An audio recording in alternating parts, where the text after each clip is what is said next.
चलिए दोस्तों चलते हैं अपने अगले टॉपिक पर।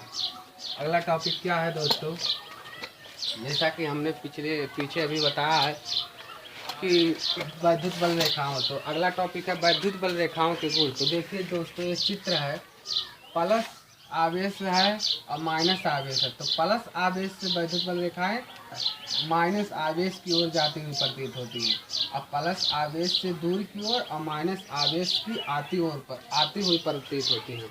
तो इसी के आधार पर हम इसका वैद्युत बल रेखाओं के गुण लिख सकते हैं कि ये रेखाएं धनावेश से चलकर ऋणावेश पर समाप्त हो जाती हैं। मतलब ये रेखाएं देखिए दोस्तों, ये धनावेश पर चल रही हैं और ऋणावेश पर यहीं पर समाप्त हो जाएंगी, इसी से आगे फिर नहीं चलेंगी, ऋणावेश पर समाप्त हो जाती हैं दोस्तों।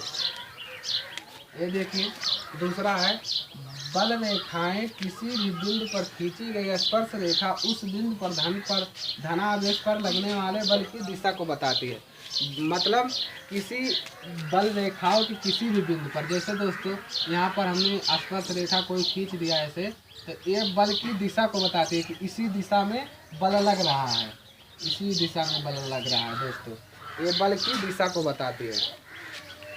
जैसे दोस्तों हमने यहाँ पर खींचा, यहाँ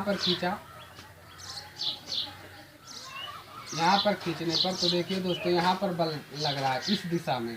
अब माइनस पे खींचेंगे तो माइनस में क्या करेंगे, ऐसे खींचेंगे तो माइनस में मतलब इधर का बल लग रहा है। इसी के दोस्तों ये विपरीत में बल लग रहा है, माइनस में वैद्युत बल रेखाएं आती हुई प्रतीत होती हैं तथा प्लस आवेश से वैद्युत बल रेखाएं दूर की ओर जाती हुई प्रतीत होती हैं दोस्तों। देखिए दोस्तों अगला, कोई भी दो बल रेखाएं एक दूसरे को कभी नहीं काटती हैं।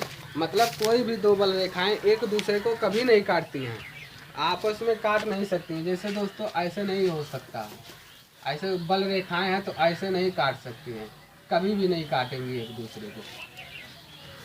अगला है वैद्युत क्षेत्र की तीव्रता।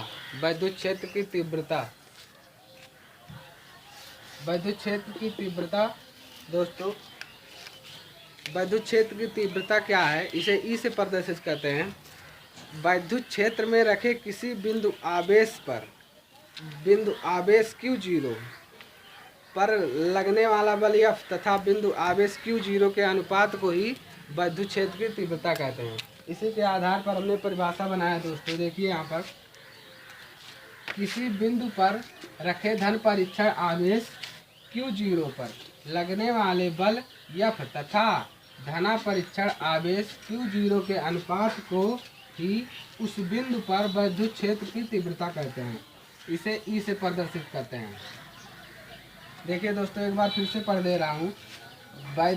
किसी बिंदु पर रखे धन परीक्षण आवेश Q0, किसी बिंदु पर रखे धन परीक्षण आवेश Q0 पर लगने वाला बल F, किसी बिंदु पर रखे, जैसे दोस्तों ये कोई वैद्युत क्षेत्र है E, तो इसमें कोई बिंदु है A, तो इस पर Q0 आवेश रखा गया है, इस पर जो बल लग रहा है इस वैद्युत क्षेत्र के कारण इस पर जो बल लग रहा है वो F, उसके बाद में F बल लग रहा है तथा इस पर कोई भी दो बिंदुओं पर बल लग रहा है, उसके बाद में इसको बल तथा ये जो लगने वाला बल है तथा Q0 के अनुपात को, मतलब F अपान Q0 E बराबर, इसी के अनुपात को वैद्युत क्षेत्र की तीव्रता कहते हैं।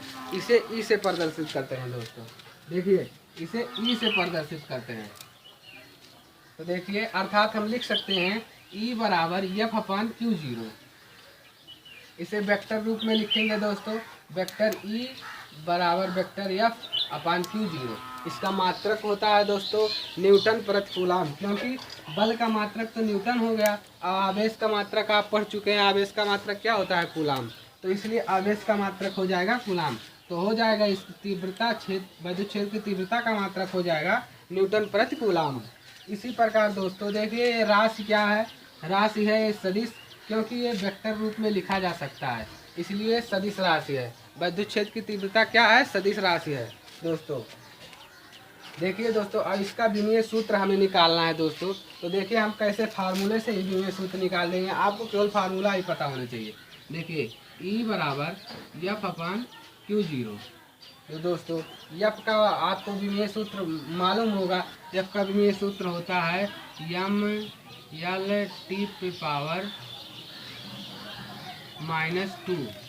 ये विमीय सूत्र होता है बल का। अब Q का हमने पिछले अध्याय में आपको बताया था। Q क्या होता है? AT। Q का हो गया AT। तो देखिए दोस्तों, जब ये ऊपर जाएगा तो क्या हो जाएगा? mL/T⁻²। ये ऊपर जाएगा तो T⁻−1 हो जाएगा। ये ऊपर जाएगा तो A⁻−1 हो जाएगा दोस्तों। तो देखिए नीचे फिर एक हाथ समान है तो ये दोनों जुड़ जाएगा। तो क्या हो जाएगा? mL/T⁻−3 A⁻−1। ये आ गया दोस्तों, बहुत ही आसानी से। आपको केवल बल और आवेश का विमा पता होना चाहिए, और इसी के आधार पे आप पूरे फिजिक्स का कक्षा 12 के पूरे फिजिक्स का आप विमेय सूत्र चाहे जहाँ निकालना हो तो आप निकाल सकते हैं दोस्तों। फार्मूला भी आपको पता होना चाहिए इसी के आधार पर। देखिए दोस्तों, ये है mL/T⁻⁻² और T⁻⁻1 A⁻−1। जब T⁻⁻2 T⁻⁻1 जुड़ जाएगा तो mL/T⁻⁻2 और A⁻−1 हो जाएगा दोस्तों। इसी के आधार पर मैं आशा करता हूँ कि आपको मेरे द्वारा समझाया गया टॉपिक बहुत बढ़िया से समझ में आया होगा दोस्तों। इसी तरह मेरे वीडियो को देखने के लिए मेरे चैनल को सब्सक्राइब, लाइक एवं शेयर करना मत भूलिए दोस्तों।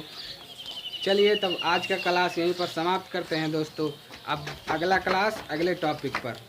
चलिए दोस्तों, वीडियो को देखने के लिए धन्यवाद आप लोगों का।